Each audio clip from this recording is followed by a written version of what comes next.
Welcome back to HR solutions. और इस video में बात करेंगे नीवा बुपा हेल्थ इंश्योरेंस के रीएश्योर प्लान के बारे में। अगर आप ऑलरेडी रीएश्योर के कस्टमर हैं और आपका रिन्यूअल इस मंथ में ड्यू है, मतलब दिसंबर 2022 में अगर आपका रिन्यूअल ड्यू है, तो आपका प्रीमियम जो है वो अभी प्रीवियस रेट के हिसाब से ही चार्ज होगा। बट जनवरी से ये प्रीमियम इंक्रीज़ होने वाला है बाय 15%। तो आप क्या कर सकते हैं, नेक्स्ट ईयर अगर आप प्रीमियम पे करेंगे दिसंबर में, तो आपको 15% एक्स्ट्रा प्रीमियम पे करना पड़ेगा और उसके अगले साल भी 15% एक्स्ट्रा प्रीमियम पे करना पड़ेगा।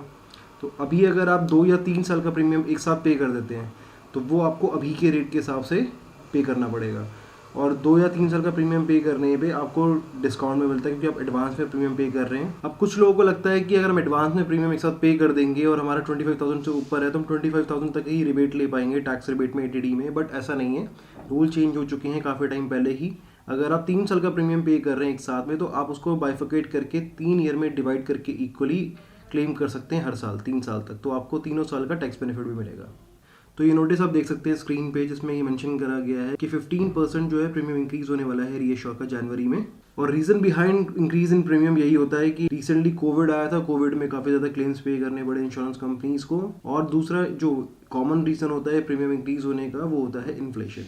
तो हर साल आपके पैसे की वैल्यू घटती है, ऐसे सेम प्रीमियम पे आपको सेम सम एश्योर्ड आपको लॉन्ग टर्म तक नहीं मिलता, इसलिए कंपनीज भी प्रीमियम इन्फ्लेशन के हिसाब से एडजस्ट करती हैं।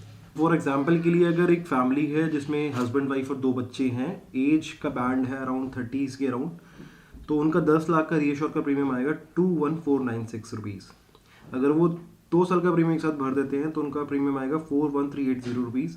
और अगर वो 3 साल का प्रीमियम के साथ भरते हैं, तो उनका प्रीमियम आएगा 59651। और अगर वो अभी के प्रीमियम के हिसाब से 3 साल अगर इंडिविजुअली प्रीमियम पे करते हैं, तो उनका प्रीमियम आता 64,488 रुपीज़। तो अगर आप 3 साल का प्रीमियम एक साथ पे करते हैं, तो आपका 59,651 रुपीज़ होता है।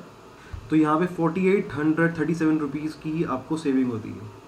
बट जैसे मैंने बताया कि जनवरी से प्रीमियम इंक्रीज होने वाले हैं, तो सेकेंड ईयर का प्रीमियम जो होगा आपका 21496 पे 15% इंक्रीज हो जाएगा, तो वो आपका हो जाएगा 24720 रुपीज़। अब सेकेंड ईयर का प्रीमियम ये होगा, थर्ड ईयर का प्रीमियम सेम मान लेते हैं, सेकेंड और थर्ड ईयर का प्रीमियम मिला के हो जाएगा 49,440 रुपीज़। और फर्स्ट ईयर का प्रीमियम था 21496 रुपीज़, तो टोटल हो गया 70,936 रुपीज़। तो अगर आप अगले 3 साल का प्रीमियम इंडिविजुअली हर ईयर पे करेंगे, तो 70,936 रुपीज़ पड़ेगा। तो 3 साल पे करने में 70,936 रुपये पड़ेगा, और अगर एक साथ ही पे कर देंगे तो 59,651 रुपीज़ पड़ेगा। तो ये सीधा आपकी सेविंग हो गई ऑलमोस्ट 11,000 रुपीज़ की।